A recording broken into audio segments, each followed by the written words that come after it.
قرآن کریم کے اندر اللہ تعالیٰ نے ایک بات کا بار بار تذکرہ کیا ہے کہ حضور علیہ الصلاۃ والسلام نے جب لوگوں کو دین کی دعوت دینا شروع کی، دین کی طرف بلانا شروع کیا، تو مشرکین مکہ جو تھے، مکہ کے جو مشرک تھے، وہ مانتے نہیں تھے، حضور علیہ الصلاۃ والسلام کے ساتھ دشمنی پر اتر آئے۔ مشرک کا مطلب ہوتا ہے اللہ کے ساتھ شریک کرنے والا، شرک کرنے والا۔ یہ میں اس لیے بتا رہا ہوں کہ مجھ سے ایک جگہ کسی نے یہ سوال کیا کہ ہم نے یہ پڑھا ہے کتابوں میں کہ مشرک جنت میں نہیں جائے گا، یہ مشرک کیا ہوتا ہے؟ یہ مجھ سے کسی نے سوال کیا ہے کہ ہم نے کتابوں میں یہ پڑھا ہے کہ مشرک جنت میں نہیں جائے گا، تو مشرک ہوتا کیا ہے؟ مشرک کی ڈیفینیشن کیا ہے؟ تو اور اس سے ہمیں اندازہ ہوتا ہے اپنے عوام کی دینی سطح کا ہے کہ ان کا علمی دین کے حوالے سے ان کا علم نالج کتنا ہے۔ سرگودا میں ایک جگہ بیان تھا میرا ڈیفنس میں، تو وہاں میں نے بیان کے دوران کہا کہ سیرت کے حوالے سے بیان تھا، رسول اللہ صلی اللہ علیہ وسلم کی جو بایوگرافی ہے، آپ کی جو ہسٹری ہے، آپ کا جو پوری زندگی ہے، اس کو سیرت کہا جاتا ہے، سیرت النبی کہا جاتا ہے، یعنی نبی کی سیرت، نبی کا طرز حیات، لائف اسٹائل، بایوگرافی، اس کو کہتے ہیں سیرت۔ تو میں نے وہاں بیان میں یہ کہا کہ ہمیں سیرت کا مطالعہ کرنا چاہیے۔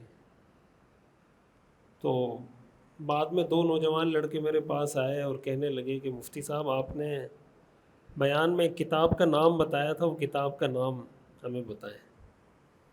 تو میں نے ان کو کہا کہ مجھے تو یاد نہیں آ رہا کہ میں نے کسی کتاب کا نام لیا ہوں، میں نے لیا بھی نہیں تھا کتاب کا نام۔ کہا نہیں آپ نے ایسے کچھ کہا تھا کہ سیرت کا مطالعہ کیا کریں کچھ۔ میں نے کہا سیرت کتاب کا نام نہیں، یہ تو سبجیکٹ کا نام ہے، سیرت تو سبجیکٹ ہے۔ جیسے آپ کسی کو کہیں کہ اسلامک اسٹڈیز کا مطالعہ کیا کریں، وہ آپ سے بعد میں آ کے پوچھے کہ کون سی کتاب ہے، تو آپ اس کو کیا بولیں گے؟ اسلامک اسٹڈیز تو ایک سبجیکٹ ہے بھائی، کتابیں تو اسلامک اسٹڈیز پر بہت ساری ہیں۔ تو سیرت سبجیکٹ کا نام ہے کہ بھائی سیرت النبی کو پڑھیں۔ اب اس پہ کتابیں بہت ساری ہیں، کون سی کتاب پڑھنی ہے جو آپ کو مناسب لگتا ہے، آپ نے سیرت کو کس ایسپیکٹ سے پڑھنا ہے، کس پہلو سے پڑھنا ہے، اس پہ الگ الگ کتابیں لکھی گئی ہیں، وہ آپ پڑھیں۔ تو اسی لیے مشرک کا مطلب بھی میں چاہ رہا ہوں کہ بتا دوں، بعض اوقات ہم بار بار یہ سن رہے ہوتے ہیں کہ مشرک جنت میں نہیں جائے گا، مشرک جنت میں نہیں جائے گا۔ مشرک ہوتا کون ہے؟ قرآن کریم میں آتا ہے ان اللہ لا یغفر ان یشرک بہ ویغفر ما دون ذلک لمن یشاء۔ اللہ تعالیٰ اس آدمی کی کبھی مغفرت نہیں کرے گا جو اللہ کے ساتھ کسی کو شریک ٹھہراتا ہو، اور اس کے علاوہ اللہ جس کو چاہے بخش دے۔ قرآن کریم میں آتا ہے نا، قرآن کریم میں دو شخصیات ایسی ہیں جن کو مسلمانوں کے لیے اسوہ حسنہ قرار دیا گیا ہے، یعنی بائی نیم آپ کہہ لیں، دو شخصیات ہیں۔ ایک تو رسول اللہ صلی اللہ علیہ وسلم کی شخصیت ہے، قرآن میں آتا ہے نا لقد کان لکم فی رسول اللہ اسوۃ حسنہ۔ سیم یہی الفاظ قرآن میں حضرت ابراہیم علیہ السلام کے لیے استعمال ہوا ہے، قد کانت لکم اسوۃ حسنۃ فی ابراہیم والذین معہ، کہ اے ایمان والو تمہارے لیے ابراہیم اور ان کے ساتھیوں میں اسوہ حسنہ ہے۔ اسوہ حسنہ کا لفظ دو انبیاء کے لیے استعمال ہوا ہے قرآن میں، ایک ہمارے پیغمبر حضرت محمد صلی اللہ علیہ وسلم کے لیے، اور دوسرا حضرت ابراہیم علیہ السلام کے لیے۔ لیکن قرآن میں اللہ تعالیٰ نے حضرت ابراہیم علیہ السلام کے والد مشرک تھے۔ مشرک کا لفظ مطلب آسان الفاظ میں یہ ہوتا ہے جو اللہ کے ساتھ اللہ کی ذات میں یا اللہ کی صفات میں کسی کو پارٹنر، شریک، برابر، ہمسر، ہم پلہ، ایک جیسا اللہ کے لیے کوئی سمجھتا ہو۔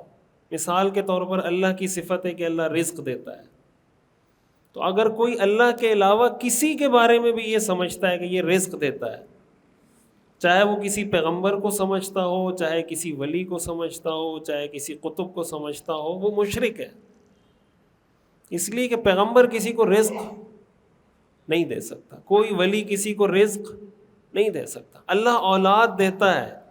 اب اگر کوئی یہ سمجھتا ہے کہ کوئی مزار والا مجھے اولاد دے گا، کوئی پیر صاحب مجھے اولاد دے گا، کوئی جناب فقیر مجھے اولاد دے گا، فلاں جگہ پہ جا کے میں دھاگا باندھوں گا تو مجھے اولاد ملے گی، اس کو کہتے ہیں شرک۔ یہ بات اچھے طریقے سے سمجھنی چاہیے۔ مکہ کے جو مشرک تھے نا، وہ اللہ کا انکار نہیں کرتے تھے، اور یہ قرآن نے بتایا ہمیں۔ قرآن میں آتا ہے وَلَئِن سَأَلْتَهُم مَّنْ خَلَقَ السَّمَاوَاتِ وَالْأَرْضِ لَيَقُولُنَّ اللَّهُ۔ اے پیغمبر آپ اگر ان سے یہ سوال کریں گے نا کہ آسمان و زمین کو کس نے پیدا کیا، تو یہ کہیں گے اللہ نے۔ ان مشرکین کے بارے میں قرآن یہ کہتا ہے کہ اگر آپ ان سے یہ سوال کریں کہ آسمان و زمین کو کس نے پیدا کیا، تو یہ کیا کہیں گے؟ اللہ نے۔ لیکن اس کے بعد پھر اللہ کے ساتھ شریک ٹھہراتے ہیں۔ تو مشرکین ایسے نہیں تھے، وہ یہ کہتے تھے کہ ما نعبدہم الا لیقربونا الی اللہ زلفا۔ یہ قرآن کی آیت ہے کہ ہم ان کی عبادت نہیں کرتے مگر اس لیے کہ یہ ہمیں اللہ کے قریب کر دیں۔ مشرکین کیا کہتے تھے کہ ہم یہ بت اللہ کے قریبی لوگ ہیں، اور ہم ان بتوں کی عبادت اس لیے کرتے ہیں کہ یہ ہمیں اللہ کے قریب کر دیں گے۔ تو ان کا بھی اصل ٹارگٹ کیا تھا؟ اللہ تھا، لیکن بیچ میں انہوں نے جو اپنی طرف سے گھڑ لیے تھے نا کہ یہ ہمیں قریب کریں گے، اور طریقہ وہ اختیار کیا قریب ہونے کا جو شریعت کے خلاف تھا۔ بھائی کوئی ولی، کوئی نبی آپ کو اللہ سے قریب کر سکتا ہے، لیکن کس طرح؟ اس طرح کہ آپ اس نبی اس ولی کے طریقے پہ چلیں، تو نبی آپ کو قریب کر دے گا۔ نبی کو اللہ دنیا میں بھیجتا ہی اسی لیے، اللہ انبیاء اس لیے بھیجتے ہیں کہ وہ انبیاء انسانوں اور اللہ کے درمیان واسطہ ہوتے ہیں، کہ انبیاء اللہ کا پیغام پہنچاتے ہیں، لیکن اس کا یہ مطلب نہیں کہ امتی پیغمبر کی عبادت شروع کر دیں۔ کسی امتی کے لیے اپنے پیغمبر کے سامنے سجدہ کرنا جائز نہیں ہے۔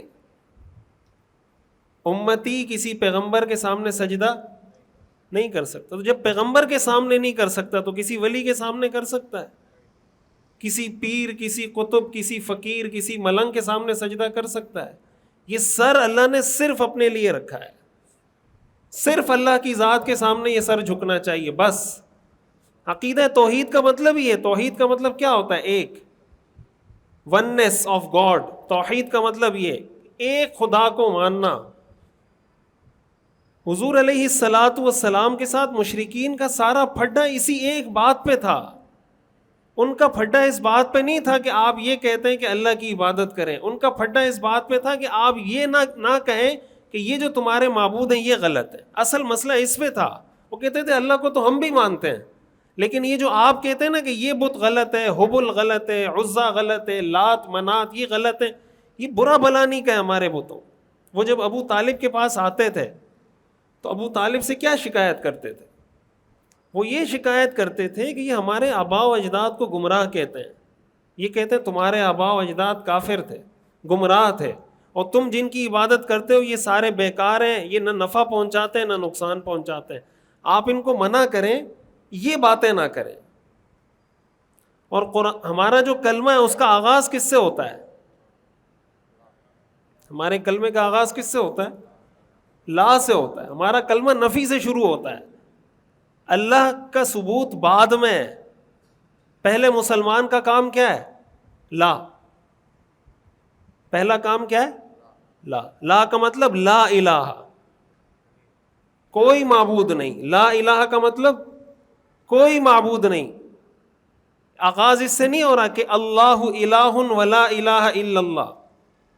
یہ یوں بھی ہو سکتا ہے نا کہ اللہ الہ ولا الہ الا اللہ، کہ اللہ الہ ہے اور اللہ کے علاوہ کوئی معبود نہیں، لیکن آغاز کس سے ہو رہا ہے؟ لا سے۔ وہ ایک شعر ہے نا کہ جب لا کہا تو لا ہوا، پھر لا بھی اس میں لا ہوا، جز لا ہوا، کل لا ہوا، پھر کیا ہوا؟ اللہ ہوا۔ جب آپ لا کی نفی کی تلوار لے کر آتے ہیں کہ لا نہیں ہے، تو یہ لا بھی اس میں لا ہو جاتا ہے، کوئی نہیں ہے، کچھ نہیں ہے، سب کی نفی۔ چاہے وہ کوئی پیغمبر ہو، کوئی بھائی پیغمبر خود اللہ کے در کے سوالی ہیں۔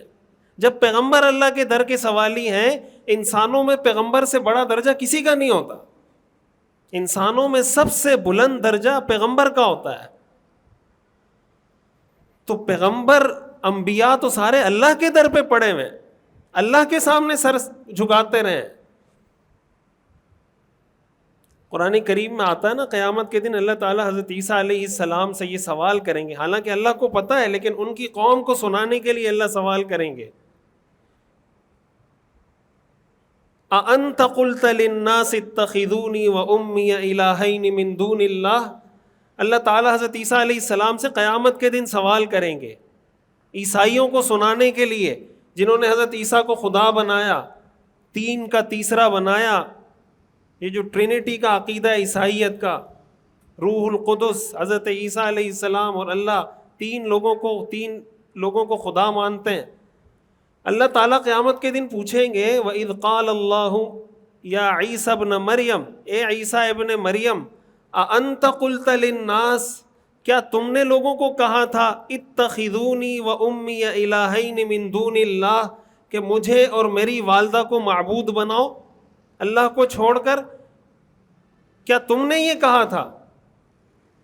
حضرت عیسیٰ علیہ السلام کہیں گے سبحانک، سبحانک، اے اللہ آپ کی ذات ہر قسم کے شریک سے پاک ہے۔ ان کنت قلتہ فقد علمت، اگر میں نے ان کو یہ بات کی ہے تو آپ مجھ سے بہتر جانتے ہیں۔ تعلم ما فی نفسی ولا اعلم ما فی نفسک، جو میرے دل میں ہے وہ آپ بہت اچھا جانتے ہیں، جو آپ کے پاس ہے علم وہ میرے پاس نہیں ہے۔ انک انت علام الغیوب، آپ تو غیب کا علم رکھتے ہیں، کیا آپ نہیں جانتے کہ میں نے ان کو یہ کہا ہے کہ میری عبادت کرو؟ ما قلت لهم الا ما امرتنی به، میں نے ان کو نہیں کہا مگر صرف وہی کچھ جس کا آپ نے مجھے حکم دیا ہے، ان اعبدوا اللہ ربی وربکم، کہ اللہ کی عبادت کرو جو میرا بھی رب ہے تمہارا بھی رب ہے۔ وَكُنْتُ عَلَيْهِمْ شَهِيدًا مَا دُمْتُ فِيهِمْ، اور جب تک میں زندہ تھا میں اسی بات کی ان کو گواہی دیتا رہا۔ فَلَمَّا تَوَفَّيْتَنِي كُنْتَ أَنْتَ الرَّقِيبَ عَلَيْهِمْ، جب آپ نے مجھے اٹھا لیا پھر آپ ان کے نگران تھے، اس کے بعد کا مجھے نہیں پتا۔ یہ حضرت عیسیٰ علیہ السلام قیامت کے دن اللہ کے سامنے اعلان برات کریں گے کہ اللہ میں نے، قرآن میں اللہ نے کہا ما کان لبشر ان یکلمہ اللہ، قرآن کریم میں اللہ نے فرمایا کہ کسی بشر کو اس بات کی اجازت نہیں ہے کہ وہ لوگوں کو یہ کہے کونوا عبادا لی، کہ تم میرے بندے بن جاؤ۔ کسی بشر کو اس بات کی اجازت نہیں ہے کہ وہ لوگوں کو یہ کہے کہ تم میرے بندے بن جاؤ، ولیکن کونوا ربانیین، لیکن بشر کو یہ حکم ہے کہ وہ یہ کہے تم ربانی بن جاؤ۔ ربانی رب سے ہے، یعنی اس رب کے ماننے والے بن جاؤ۔ پیغمبر کی دعوت کیا ہوتی ہے؟ ربانی بننے کی۔ ربانی بننے کا مطلب رب کو ماننے والا۔ تو اللہ کے ساتھ کسی بھی قسم کا اگر کوئی شریک ٹھہراتا ہے، یہ جو قرآن کریم کی صورت ہے قل یا ایھا الکافرون، مشہور صورت ہے نا، جو 4 قل ہیں ان میں سے جو پہلا قل ہے، یہ کس موقع پہ نازل ہوئی ہے؟ یہ اس وجہ سے نازل ہوئی کہ مشرکین مکہ، جو مکہ کے مشرک تھے، وہ حضور کے پاس آئے اور کہنے لگے ہم بیٹھ کے مذاکرات کرتے ہیں، کچھ کمپرومائز کر لیتے ہیں۔ کمپرومائز کیا کرتے ہیں؟ کمپرومائز یہ کرتے ہیں کہ 1 مہینہ ہم آپ کے خدا کی عبادت کریں گے، 1 مہینہ آپ ہمارے بتوں کی عبادت کریں۔ سمجھ آ رہی بات؟ حضور کو کیا آفر کی کہ 1 مہینہ آپ ہمارے معبودوں کی عبادت کریں جن بتوں کی ہم عبادت کرتے ہیں، اور 1 مہینہ ہم آپ کے رب کی عبادت کریں گے۔ آپ نے کہا یہ تو نہیں ہو سکتا۔ انہوں نے کہا چلے 1 ہفتے پہ آ جائیں، 1 ہفتہ آپ 1 ہفتہ ہم. آپ نے کہا یہ بھی نہیں ہو سکتا. انہوں نے کہا چلے پھر ایسا کریں, کم از کم ہمارے بتوں کو برا بھلا نہ کہیں, بس آپ یہ کہیں اللہ ہے, اللہ کی ذات ایسی ہے, اللہ کی صفات ایسی ہے, اللہ بہت بڑا ہے, اللہ رزق دیتا ہے. یہ نہ بولیں کہ اللہ کے علاوہ کوئی کچھ نہیں کرتا, یہ نہ بولیں. اس پر قرآن کریم کی آیات نازل ہوئی. قل کا مطلب کیا ہوتا ہے؟ کہہ دیجئے. قل کا مطلب ہے کہہ دیجئے. یا ایھا الکافرون, قرآن میں یہ کافر کو کافر کہہ کے نہیں پکارا گیا کسی جگہ پر بھی. قرآن میں یعنی کافر کو بھی کافر بولیں گے تو اس کو غصہ آتا ہے نا, اس لیے کہ کافر تو اپنے آپ کو کافر نہیں سمجھتا نا. کیا خیال ہے, جتنے دنیا میں کافر ہیں وہ اپنے آپ کو حق پہ سمجھتے ہیں یا غلط سمجھتے ہیں؟ وہ تو اپنے آپ کو حق پہ سمجھتے ہیں کہ ہم حق پر ہیں. لیکن قرآن نے یہاں وہ تعبیر استعمال کی جو آپ یہ کہہ سکتے ہیں کہ غصے والی تعبیر ہے. قل, آپ کہہ دیجئے یا ایھا الکافرون, اے کافرو, لا اعبد ما تعبدون, میں ان بتوں کی عبادت نہیں کر سکتا جن کی تم عبادت کرتے ہو. ولا انتم عابدون ما اعبد, نہ تم اس خدا کی عبادت کرتے ہو جس کی میں عبادت کرتا ہوں. اب علماء نے لکھا ہے کہ مشرکین مکہ تو اللہ کی عبادت کرتے تھے, تو قرآن نے یہ کیوں کہا کہ تم اس رب کی عبادت نہیں کرتے جس کی میں عبادت کرتا ہوں, حالانکہ وہ تو اس رب کی عبادت کرتے تھے. پھر قرآن نے کیوں کہا؟ تو اس لیے کہا کہ وہ اگرچہ اس رب کی عبادت کرتے تھے لیکن اس رب کے ساتھ کسی کو شریک ٹھہراتے تھے, اس کا مطلب وہ اس رب کی عبادت نہیں کرتے. بھائی ایک آدمی اگر 24 گھنٹے میں 20 گھنٹے اللہ کی عبادت کرے اور 4 گھنٹے بت کی عبادت کرے تو یہ اللہ کی عبادت ہے؟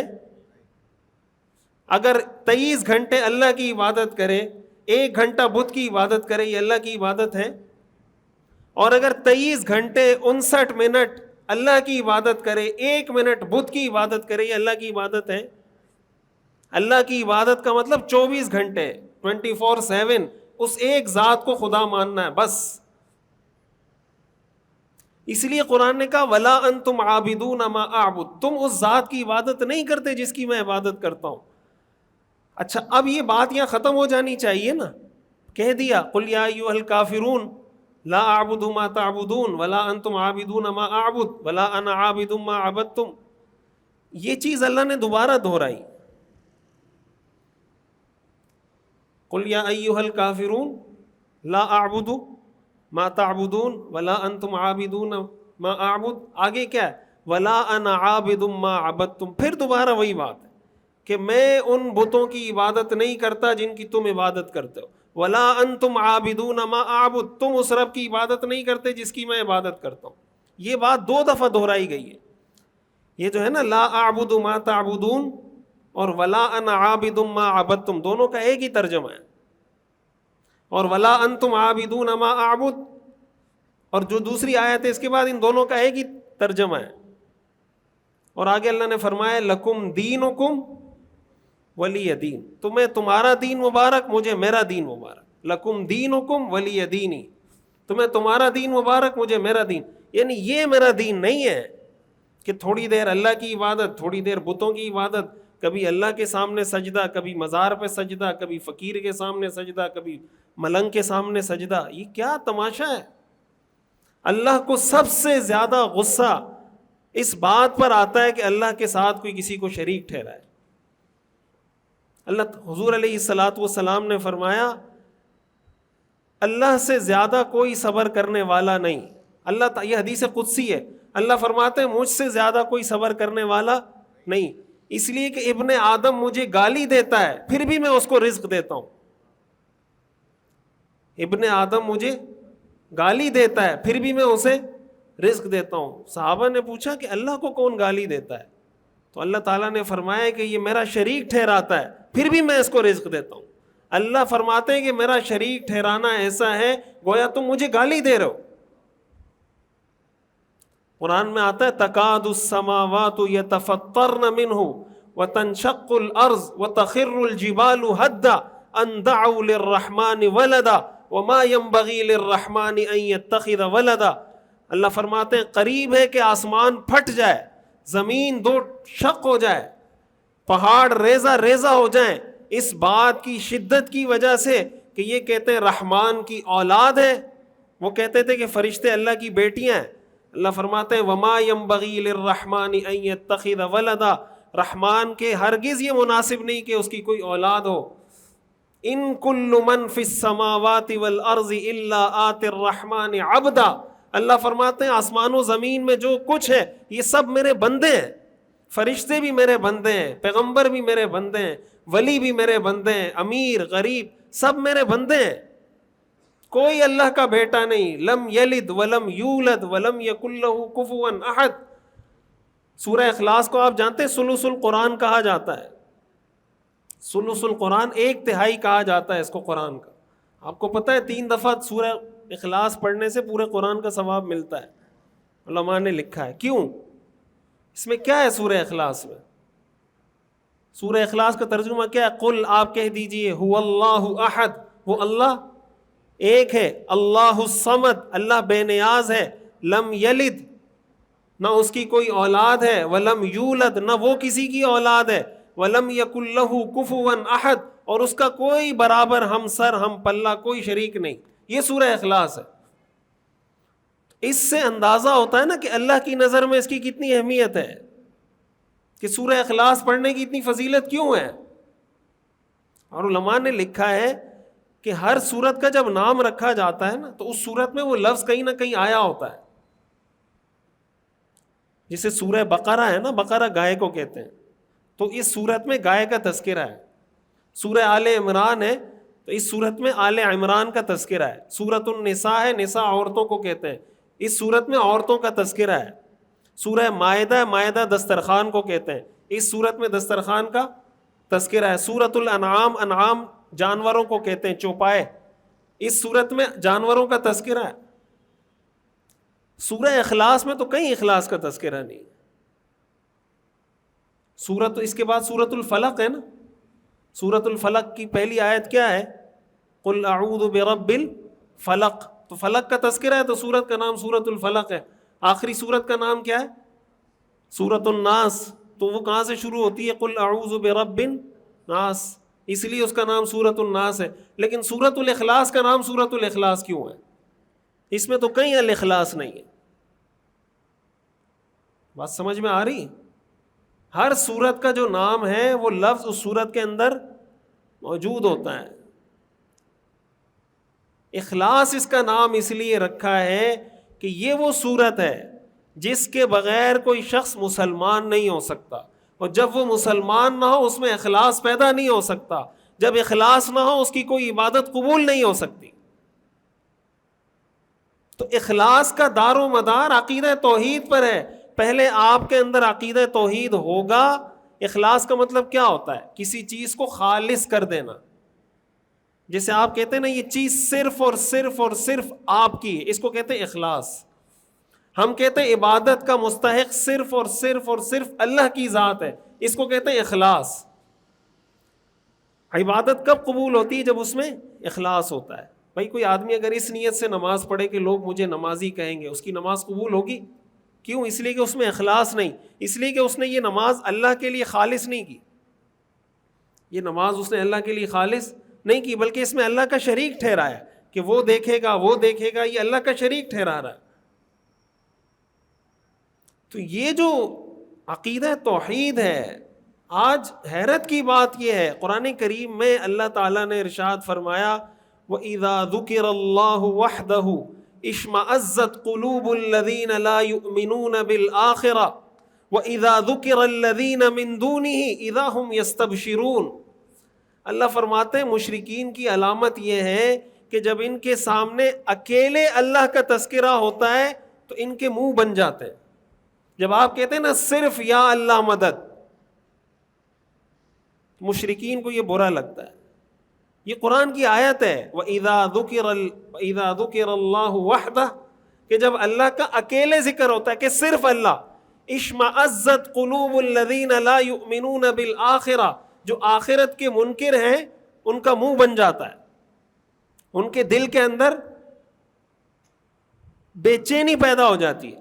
وَإِذَا ذُكِرَ الَّذِينَ مِن دُونِهِ, اور جب اللہ کے علاوہ اللہ کے ساتھ اور شریکوں کا تذکرہ کیا جاتا ہے اذا ہم یستبشرون تو خوشی سے کھل اٹھتے ہیں. جب آپ کہیں ہاں یہ بابا بھی کچھ کرتا ہے, یہ ملنگ بھی کچھ کرتا ہے, یہ مزار والا بھی کچھ کرتا ہے, پھر وہ کہتے ہیں ہاں اب ٹھیک ہے. جب آپ کہتے ہیں نہیں صرف اللہ, کہتے ہیں نہیں صرف اللہ نہیں. یہ نشانی کس کی ہے؟ مشرکین کی ہے.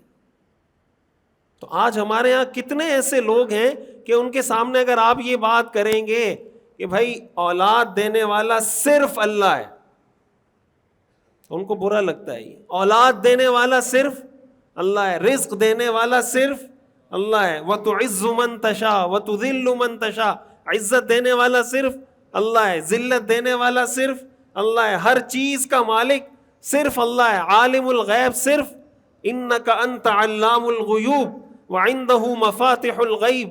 اللہ فرماتے ہیں میرے پاس غیب کی چابیاں ہیں, لا يعلمها الا هو, اس کو سوائے میرے کوئی نہیں جانتا. وما تسقط من ورقة الا يعلمها, کوئی پتا درخت سے نہیں گرتا مگر مجھے پتا ہوتا ہے کہ فلاں ملک میں, فلاں شہر میں, فلاں محلے میں فلاں درخت سے فلاں پتا گرا ہے. ما تسقط من ورقة الا يعلمها ولا حبة في ظلمات الارض, کوئی چھوٹے سے چھوٹا دانہ زمین کی تاریکیوں کی گہرائی میں ہو, میرے علم میں ہوتا ہے کہ یہ دانہ کہاں رکھا ہوا ہے. ولا رطب, کوئی تر چیز ہو, ولا یابس, کوئی خشک چیز ہو, الا فی کتاب مبین, مگر یہ میرے پاس لکھا ہوا ہے, ریکارڈ میں موجود ہے ساری چیزیں. کیا ہم ریت کے ذروں کو گن سکتے ہیں؟ اللہ فرماتے ہیں میرے پاس ریت کے ذروں کی رجسٹریشن ہے, ریت کے ذرے رجسٹرڈ ہیں میرے پاس کہ میں نے زمین پر اتنے ریت کے ذرے پیدا کیے ہیں. یہ علم کس کے پاس ہے؟ یہ کسی پیغمبر کے پاس نہیں, یہ کسی ولی کے پاس نہیں, کسی فقیر, کسی پیر, کسی ملنگ کے سامنے نہیں. تو سجدہ کس کے سامنے کرنا ہے؟ صرف اللہ کے سامنے, اللہ کے سامنے نہیں. اللہ کے سامنے مشرک بھی سجدہ کرتے ہیں, صرف اللہ کے سامنے. سجدہ کس کے سامنے کرنا ہے؟ صرف اللہ کے سامنے. مولانا عبد المجید ندیم شاہ صاحب رحمۃ اللہ علیہ وہ فرمایا کرتے تھے کہ ایک ہے اللہ بھی اور ایک ہے اللہ ہی. ایک ہے اللہ بھی اور ایک ہے اللہ ہی. تو سجدے کا مستحق صرف اللہ ہے بس. لعن اللہ الیہود والنصارى, اللہ یہود و نصارہ پہ لعنت کرے. اتخذوا قبور انبیائہم مساجد, انہوں نے اپنے انبیاء کی قبروں کو سجدہ گاہ بنا لیا. یہ کون کہہ رہے ہیں؟ حضور علیہ الصلوۃ والسلام کہہ رہے ہیں اللہ یہود و نصارہ پہ لعنت کرے. کیوں؟ اس لیے کہ انہوں نے اپنے انبیاء کی قبروں کو سجدہ گاہ بنا لیا.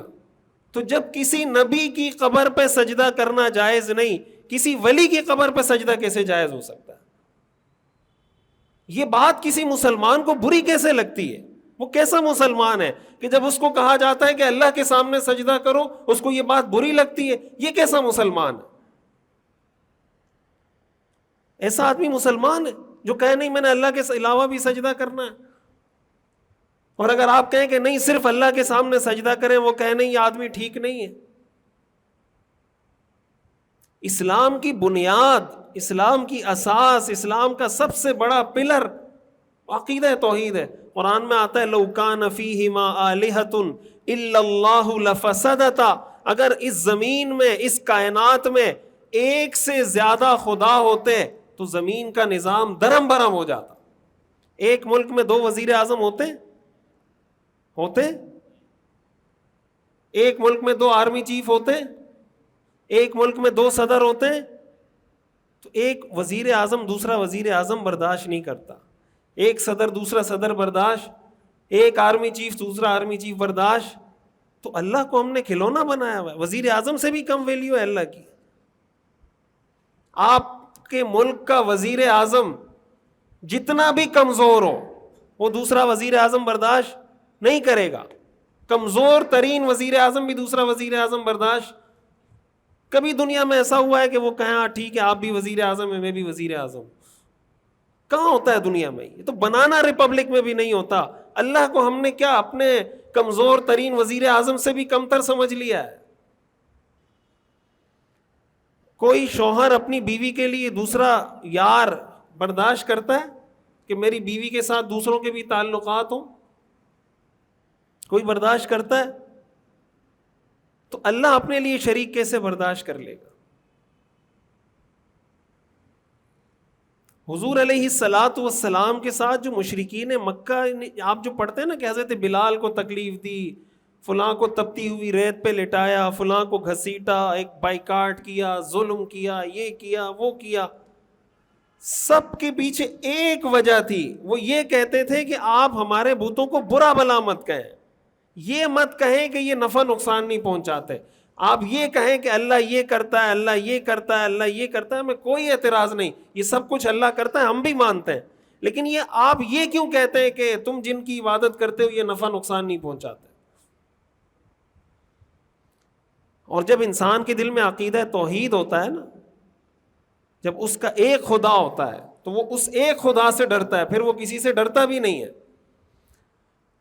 میں نے الطاف حسین حالی کے جو اشعار ہیں نا وہ میں نے سنائے تھے آپ کو، بڑے زبردست اشعار ہیں ان کے، وہ یاد کرنے والے اشعار ہیں کہ کرے غیر گر بت کی پوجا تو کافر، کرے غیر گر بت کی پوجا تو کافر،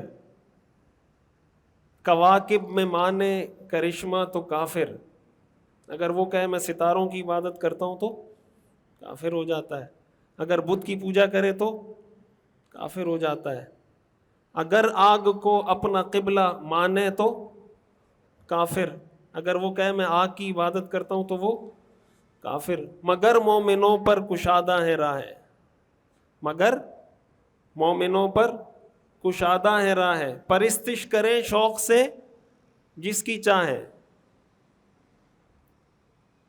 اور نبی کو جو چاہیں خدا کر دکھائیں، نبی کو جو چاہیں خدا کر دکھائیں، اماموں کا رتبہ نبی سے بڑھائیں، اماموں کا رتبہ نبی سے بڑھائیں، مزاروں پہ دن رات نظریں چڑھائیں، شہیدوں سے جا جا کے مانگے دعائیں، نہ ایمان میں کچھ خلل اس سے آئے، نہ ایمان بگڑے نہ اسلام جائے۔ اگر کوئی بت کی پوجا کرتا ہے وہ تو کافر ہو جاتا ہے، کوئی مزار کی پوجا کرتا ہے تو وہ پھر کافر نہیں ہوتا، کوئی کسی شہید سے مانگتا ہے تو وہ کافر نہیں ہوتا، کوئی ستاروں سے مانگے تو کافر ہو جاتا ہے، کسی پیر فقیر سے مانگے تو وہ کافر کیوں؟ اس لیے کہ یہ مسلمان گھر میں پیدا ہوا ہے، وہ کسی کافر کے گھر میں پیدا ہوا ہے۔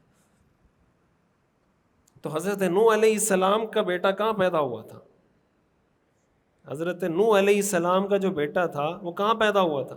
حضرت نوح کے گھر میں پیدا ہوا تھا۔ حضرت نوح کیا ہے؟ پیغمبر ہیں، بہت بڑی سطح کے پیغمبر ہیں، اولو العزم انبیاء میں سے ہیں۔ حضرت نوح علیہ السلام کو آدم ثانی کہا جاتا ہے، آدم ثانی کا مطلب دوسرے آدم، اس لیے کہ حضرت آدم علیہ السلام کے بعد مورخین نے لکھا ہے اس وقت دنیا میں جتنی انسانیت موجود ہے یہ ساری حضرت نوح کی اولاد ہے، اس لیے کہ حضرت نوح سے پہلے کے جتنے انسان تھے وہ سیلاب میں سب جو آیا تھا نا طوفان، سب ختم ہو گئے تھے، صرف حضرت نوح اور ان کی اولاد بچی تھی بس۔ اب دنیا میں جتنے انسان ہیں یہ سارے ان کی اولاد ہیں، حضرت نوح علیہ السلام کی، اس لیے ان کو کہا جاتا ہے آدم ثانی، یعنی دوسرے آدم۔ حضرت نوح علیہ السلام اپنے بیٹے کو نہیں بچا سکے، حضرت نوح علیہ السلام نے کہا بھائی میری کشتی میں سوار ہو جاؤ، طوفان آئے گا کوئی نہیں بچے گا۔ تو حضرت نوح علیہ السلام کے بیٹے نے کہا سآوی الی جبل یعصمنی من الماء، طوفان آئے گا میں پہاڑ پہ چڑھ جاؤں گا، پانی سے بچ جاؤں گا۔ حضرت نوح علیہ السلام نے فرمایا لا عاصم اليوم من امر اللہ الا من رحم، آج کے دن کوئی اللہ کے عذاب سے کسی کو نہیں بچا سکتا سوائے اس کے جس پر اللہ خود رحم کرے۔ وحال بینہم الموج، یہ باتیں چل رہی تھی کہ موج آئی، فکان من المغرقین، اور وہ غرق ہو گیا۔ جب وہ غرق ہوا حضرت نوح علیہ السلام دعا کرنے لگے اس کی مغفرت کے لیے کہ اللہ یہ میرا بیٹا ہے، وَإِنَّ وَعْدَكَ الْحَقُّ، آپ کا وعدہ سچا ہے، آپ نے کہا تھا کہ میں آپ کے اہل کو ضائع نہیں کروں گا، إِنَّ ابْنِي مِنْ أَهْلِي، اور میرا بیٹا میرے اہل میں سے، وَإِنَّ وَعْدَكَ الْحَقُّ، اور آپ کا وعدہ جھوٹا ہو نہیں سکتا، لہٰذا آپ ان کی مغفرت کر دیں۔ حضرت نوح علیہ السلام نے کیا فرمایا؟ إِنَّ ابْنِي من اہلی، میرا بیٹا میرے اہل میں سے ہے، وَإِنَّ وَعْدَكَ الْحَقُّ، اور آپ کا وعدہ سچا ہے، جب آپ کا وعدہ سچا ہے تو پھر آپ میرے بیٹے کی مغفرت کر دیں۔ اللہ تعالیٰ نے فرمایا یا نوح، قرآن کی آیت ہے، یہ جتنی جو کچھ میں نے پڑھا ہے سارا قرآن پڑھا ہے میں نے، یا نوح انہ لیس من اہلک، اے نوح یہ تمہارے اہل میں سے نہیں ہے، تمہارا بیٹا تمہارے اہل میں سے نہیں ہے۔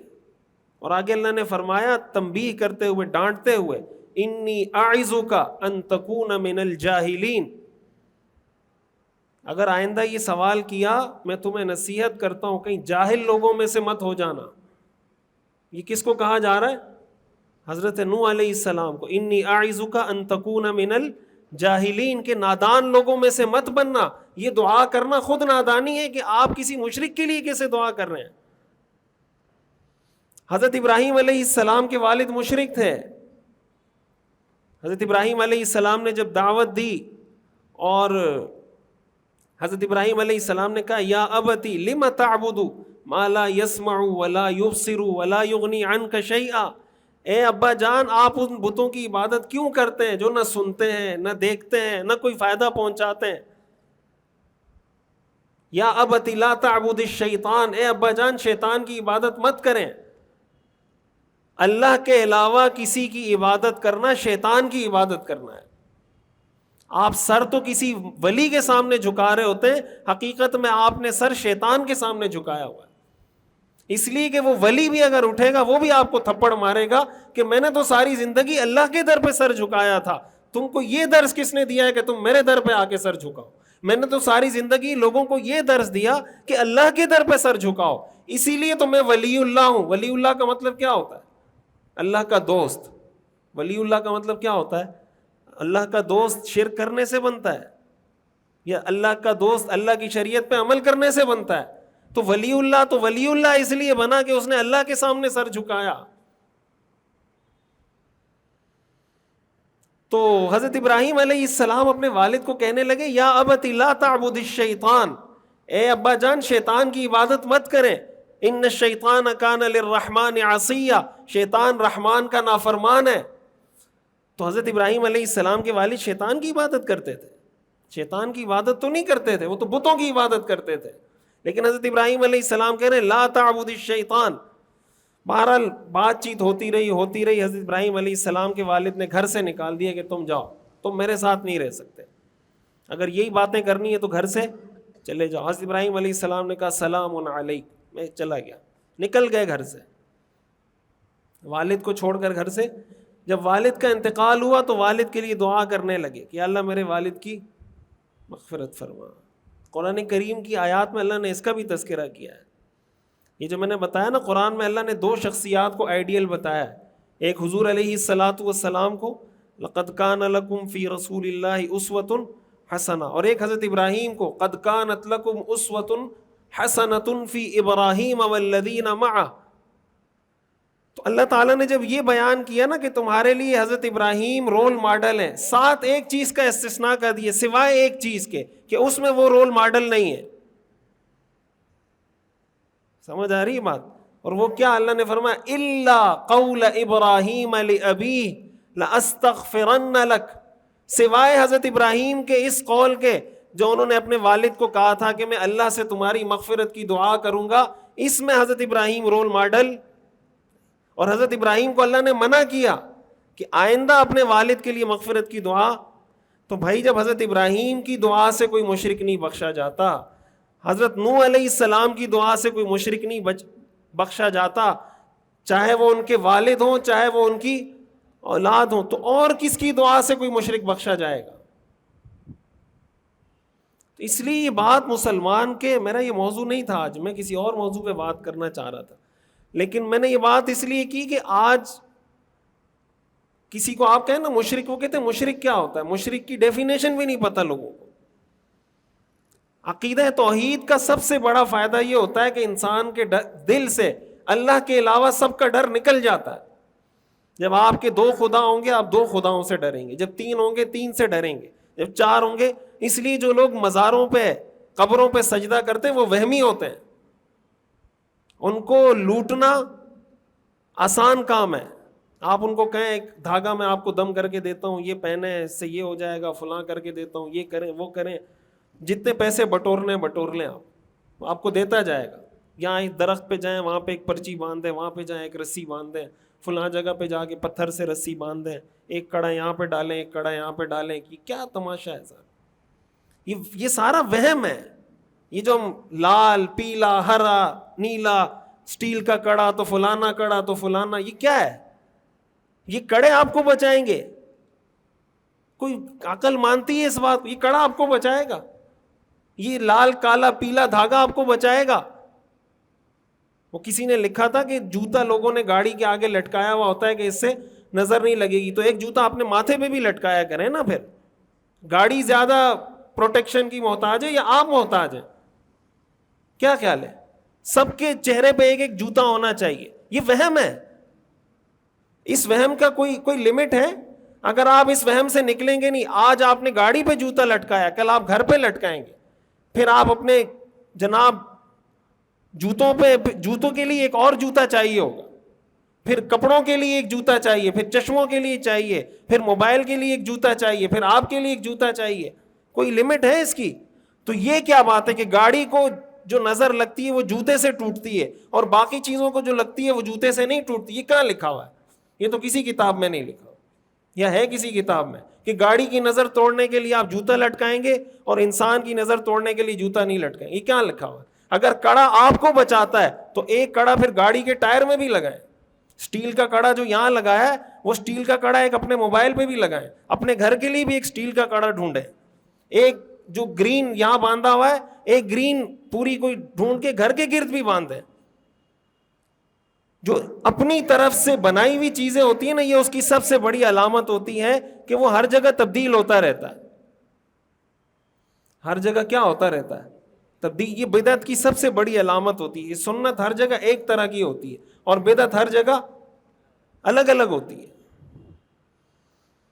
اپنے آپ کو بلا وجہ, یعنی جس اللہ نے پیدا کیا, جو اللہ رزق دے رہا ہے, بھائی جو قبر میں پڑا ہوا مردہ ہے, اللہ کی قسم آپ کی 2 رکعت نماز سے آپ کو جتنا ثواب ملتا ہے, وہ مردہ 10,000 سال قبر میں پڑا رہے, آپ کی 2 رکعت کا ثواب وہ حاصل نہیں کر سکتا, چاہے وہ جتنا بڑا اللہ کا ولی ہو. آپ 2 رکعت پڑھیں, آپ کو جتنا ثواب ملے گا, وہ مردہ قبر میں 10,000 سال پڑا رہے, وہ ثواب اس کو نہیں مل سکتا.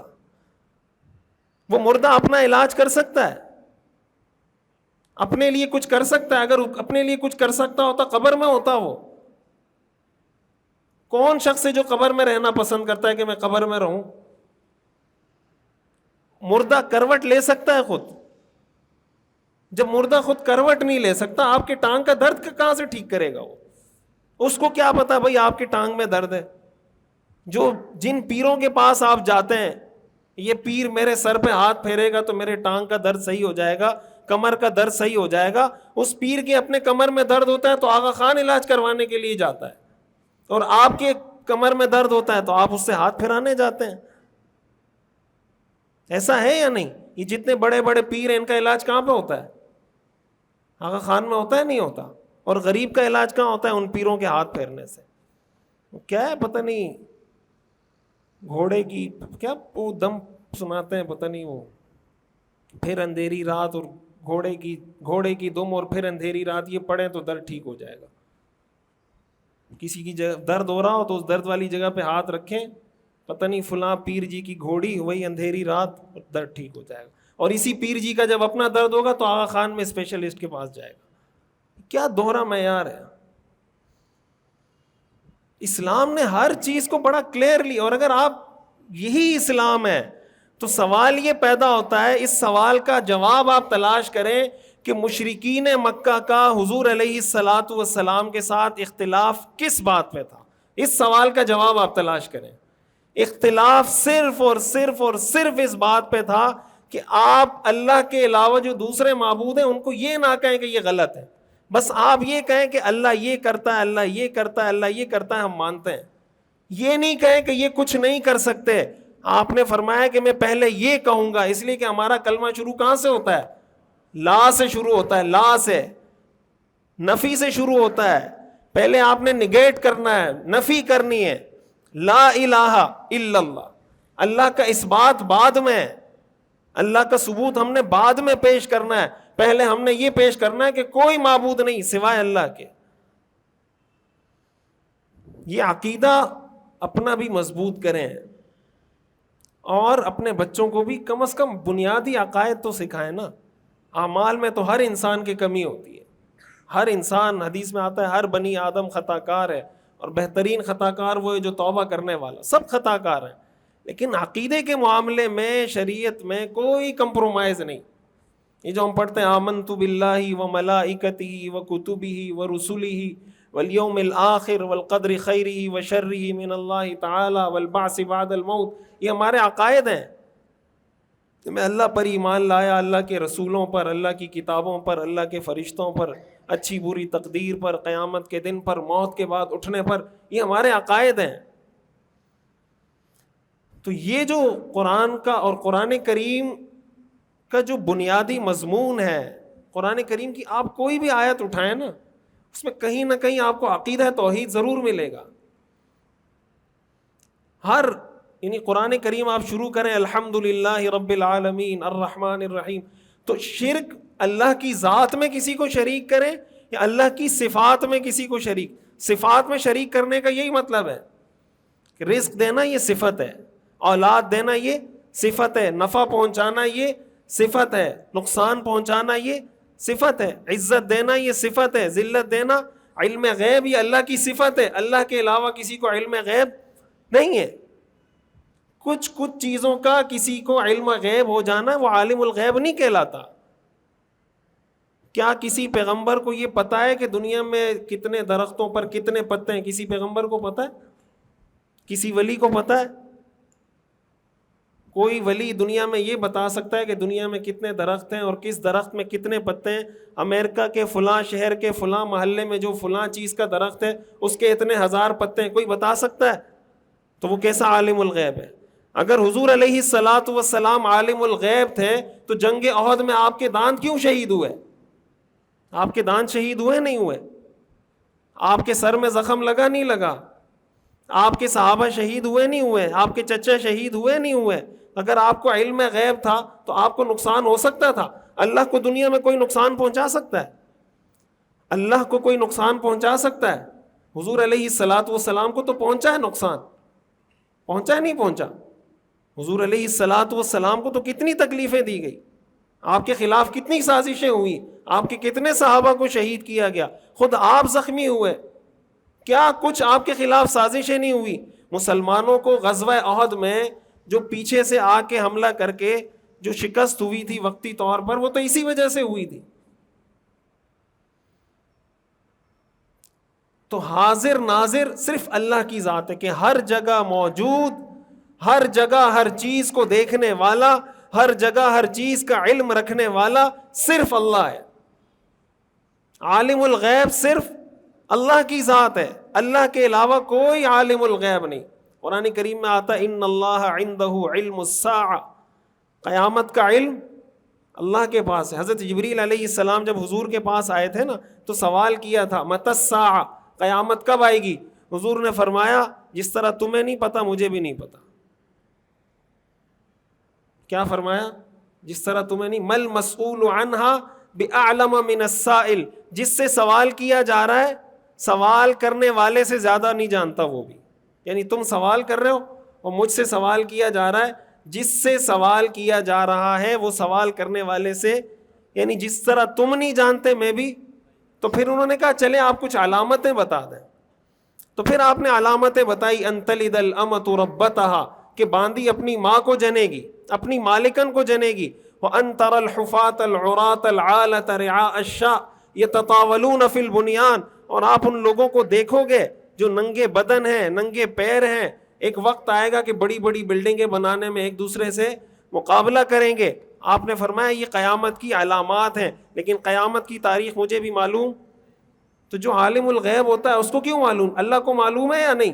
اللہ فرماتے ہیں ان اللہ عندہ علم الساعہ, میرے پاس ہے علم غیب, قیامت کا علم میرے پاس ہے. وَيُنَزِّلُ الْغَيْثَ, میں بارش برساتا ہوں. وَيَعْلَمُ مَا فِي الْأَرْحَامِ، ماں کے رحم میں جو کچھ ہے وہ میں جانتا ہوں، کوئی نہیں جانتا. اگر آج الٹرا ساؤنڈ کے ذریعے آپ جانتے ہیں تو آپ سبب کے ذریعے جانتے ہیں، اللہ بغیر سبب کے جانتا ہے. یہی فرق ہے. لوگ کہتے ہیں اگر کسی غیر اللہ سے مانگنا شرک ہے تو پھر تو آپ اگر کسی کو یہ کہیں گے مجھے پانی لا کر دیں، یہ بھی شرک ہو جائے گا. جب انسان کی مت ماری جاتی ہے نا بھائی، وہ کہتے ہیں غیر اللہ سے مدد مانگنا کیا ہے؟ شرک ہے. تو آپ کسی کو کہتے ہیں یار یہ چیز پکڑا دینا، یہ گلاس پکڑا دینا، موبائل پکڑا دینا، یہ بھی تو کیا ہے؟ مدد طلب کرنا ہے. تو وہ بھی تو غیر اللہ ہے. تو یہ غیر اللہ سے مدد طلب کرنا جائز، وہ ناجائز. یہ جو غیر اللہ سے مدد طلب کی جا رہی ہے یہ سبب کے درجے میں کی جا رہی ہے. اللہ تعالیٰ سے جو مدد طلب کی جاتی ہے وہ بغیر سبب کے کی جاتی ہے. آج ڈاکٹر بھی آپ کو الٹرا ساؤنڈ کے ذریعے بتا دیتا ہے نا، لیکن وہ ویسے ہی بتا دیتا ہے، اسباب کے ذریعے بتاتا ہے. اللہ ویسے ہی بتاتا ہے، اللہ ویسے ہی بتاتا ہے. اللہ کا علم کلی ہے، محیط ہے، ہر چیز کا احاطہ کیا ہوا ہے اور کلی ہے، ہر جزی اللہ کے علم میں ہے. انسان کا علم کلی نہیں ہے، انسان کا علم محیط نہیں ہے. آپ کو الٹرا ساؤنڈ والا یہ بتا دے گا نا کہ اس ماں کے پیٹ میں بچہ نر ہے یا، اللہ تعالیٰ یہ جانتا ہے کہ اس وقت اس لمحے پوری دنیا کے اندر جتنی عورتیں حاملہ ہیں کس کس ماں کے پیٹ میں کیا کیا ہے، اللہ یہ سب جانتا ہے. کیا یہ کوئی انسان جانتا ہے؟ دنیا کا کوئی ڈاکٹر، کوئی میڈیکل سائنس یہ بتا سکتی ہے کہ اس وقت پوری دنیا کے اندر جتنی عورتیں پریگننٹ ہیں کس عورت کے رحم میں کیا ہے؟ کیا کوئی بتا سکتا ہے؟ اللہ فرماتے ہیں میں بتا سکتا ہوں. یہ ہے اللہ کا علم کلی ہے، انسان کا علم جزئی ہے. انسان کو ایک جز کا پتہ چلتا ہے، اللہ کو کل کا پتہ ہے. یہ جو جز کا علم ہوتا ہے یہ علم غیب نہیں کہلاتا، کل. اللہ فرماتے ہیں مجھے سب کا پتہ ہے. تو اللہ کا جو علم ہے یہ علم غیب، حاضر ناظر، سب کچھ جاننے والا، سب کچھ سننے والا، ہر جگہ موجود، ہر چیز کا علم رکھنے والا اور سجدے کے لائق، عبادت کے لائق. یہ صرف اللہ کی صفت، اس کو اللہ کے ساتھ خاص کر دیں. وَإِلَٰهُكُمْ إِلَٰهٌ وَاحِدٌ، اللہ فرماتے ہیں تمہارا معبود ایک ہی الہ ہے. لا الہ الا هو فاعبدوہ، اللہ کے علاوہ کوئی معبود نہیں لہٰذا اسی کی عبادت کرو. یا ایھا الناس، اے لوگو، اعبدوا ربکم، اپنے اس رب کی عبادت کرو، الذی خلقکم، جس نے تمہیں بھی پیدا کیا، والذین من قبلکم، تم سے پہلے لوگوں کو بھی پیدا کیا، لعلکم تتقون، تاکہ تم میں تقوی پیدا ہو. الذی جعل لکم الارض فراشا، جس نے تمہارے لیے زمین کو بچھونا بنایا، والسماء بناء، آسمان کو تمہارے لیے چھت بنایا، وَأَنزَلَ مِنَ السَّمَاءِ مَاءً، آسمان سے تمہارے لیے پانی برسایا، فَأَخْرَجَ بِهِ مِنَ الثَّمَرَاتِ رِزْقًا لَكُمْ، پھر اس زمین سے اللہ نے تمہارے لیے رزق، پھل، میوے، سبزیاں، فروٹ، گندم، اناج اللہ تعالیٰ نے تمہارے لیے زمین سے اگایا، رِزْقًا لَكُمْ، تمہارے فائدے کے لیے. یہ سب کرنے والا کون ہے؟ اللہ ہے. تو جب یہ سب اللہ نے کیا تو عبادت بھی کس کی ہوگی؟ یہ توحید ہے، یہ عقیدہ توحید ہے، یہ اسلام کا بنیادی درس ہے. مسلمان اور کافر میں سب سے بڑا فرق عقیدہ توحید کا ہوتا ہے. مسلمان اللہ کے علاوہ کسی کے سامنے سر نہیں جھکاتا. اللہ تعالی ہمیں سمجھنے کی اور عمل کرنے کی توفیق عطا فرمائے. آخر دعوانا الحمدللہ رب العالمین.